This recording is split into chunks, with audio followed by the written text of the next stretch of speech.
What's up, YouTube? So in this video, I'm going to be talking about Trill Williams, defensive back for the Miami Dolphins.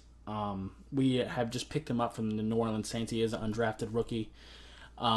He's 6 foot, about 208 pounds, and the reason that he was released from New Orleans is because he had some injury problems in college, and apparently he couldn't pass his physical.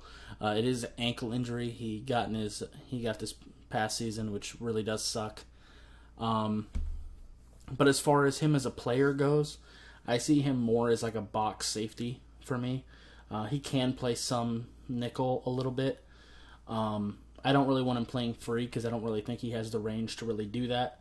Going sideline to sidelines really isn't his thing, but he is pretty decent accelerating in a straight line and hitting people. And he does hit pretty hard. That's his best feature.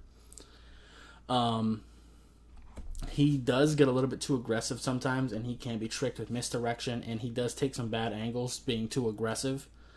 So that's one thing that I want to see him work on. And he also has a tendency to get his feet crossed and in certain fakes and everything like that. His coverage as a whole just isn't amazing, but he is pretty strong. Like I said, he does have the acceleration. So if you use him as a box safety, I think he can be okay. I think he can be pretty good on special teams as well. But I think at least this first year, he's just going to be a development guy and try to get healthy. I think that'll probably be the main goal. Just keep him on the practice squad. At the very least, it's another camp body, another defensive back to fill out that room. But, I mean, there is something there. Like I said, he is a decent downhill box safety, so, I mean that's fine, I guess. Also, I've mentioned before that because typically for a long time, your nickel corners are the guys that are too small to play on the outside. So teams are starting to put bigger slot receivers on the inside to take advantage of that. So putting a bigger dude like this on the inside can be good.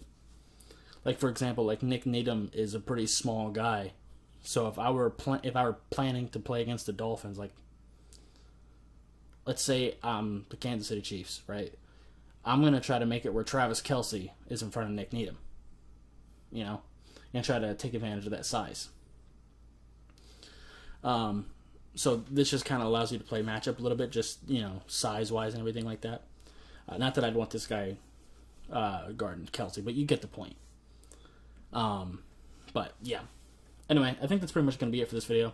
If you liked it, I appreciate hitting that like button. If you have any questions or comments in the comments down below, subscribe if you haven't already, and I'll see you next time. Bye, guys.